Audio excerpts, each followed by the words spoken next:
I have 30 days to get in shape before I go on vacation. Today is May 25th. I go on vacation on June 25th. That gives us an entire month to get ready for this vacation. Planning on visiting a state in the Pacific Northwest region. So comment down below what state you think I'm visiting. So how am I gonna do this? I plan on doing 1 week challenges. At the end of each week, I'm gonna reevaluate if what I'm doing is working. I might just carry it on to the next week. If it's not working, we're gonna ditch that challenge and move on to the next. For this week, I am super excited. I am gonna be doing 100 kettlebell swings every day. I'm not gonna do the full 7 days just because I do work 2 days this week, and when I get home, I am absolutely drained. I usually work 12 to 13 hour shifts, but it's totally fine. I feel like 5 days a week is more than enough. If I did the 7 days, it honestly would probably be too much for me. So I think 5 days is perfect. I just weighed myself and I broke 200 pounds. I weighed in at 199 this morning. Here is my before.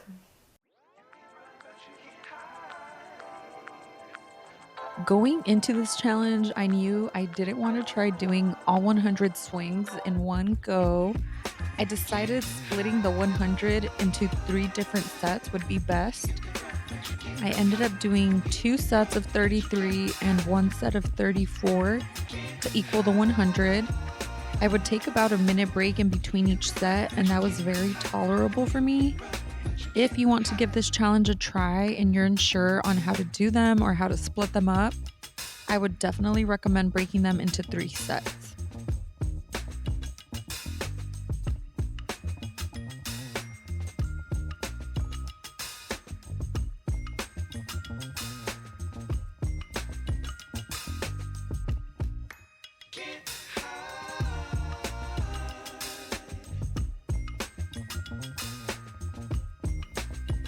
Here I am going into my second set. I did put my second and third set on 2 times the speed because it is repetitive, but let's talk about the form on kettlebell swings. After watching many videos, here's what they were all consistently saying. One of the first things I noticed was that they were all emphasizing that it is a hip hinge motion and not a squat. This confused me a bit at first because I noticed my knees do bend when I do the exercise, but some knee bending is okay. Number 2 was to keep your back straight. I feel like this one is really important to prevent back injuries. The first time I swung the kettlebell, my back instantly hurt, and I realized it's because my back wasn't straight.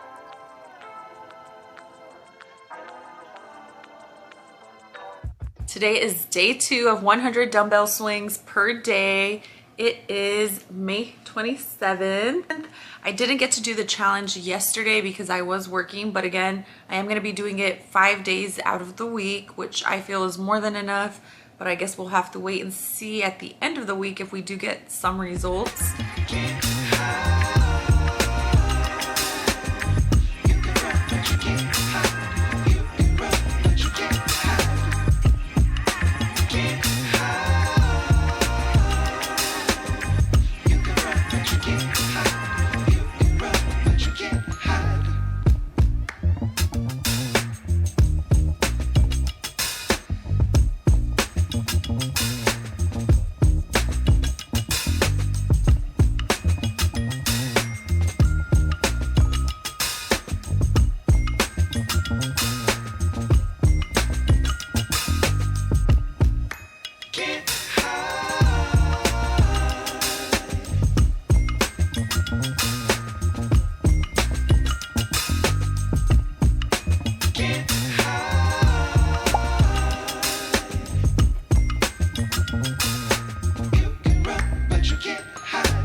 We are now on day 3, and this was definitely the hardest day for me. I had a doctor's appointment in the morning, and by the time I got home, I was ready for a nap. I'm not one to nap during the day, so I don't know why I was so tired. Maybe it's because it's getting hot outside. I noticed the heat gets to me really bad, and it's usually when I get more tired. But anyways, instead of napping, I did force myself to just get up and put some work in. Also, a tip if you do want to try this challenge, the earlier you can get it done, the better. I would aim to do it the first thing in the morning. because the longer I would wait, the more difficult it became.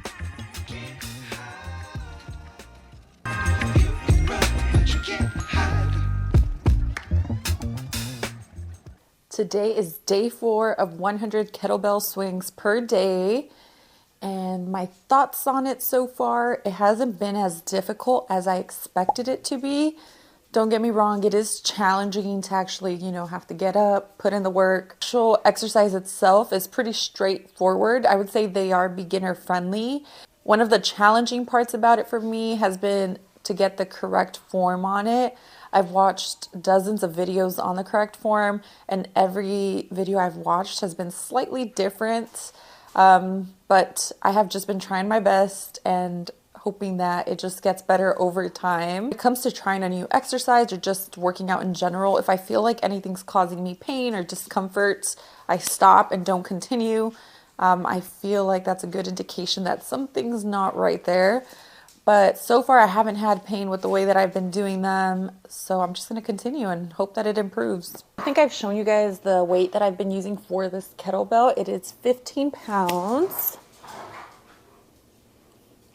And I feel like this is the perfect weight for me because I've never used kettlebells before.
We are done with day 4. I know I just said that they're actually not that challenging, but I don't know. Maybe I just forget about it because I am out of breath right now.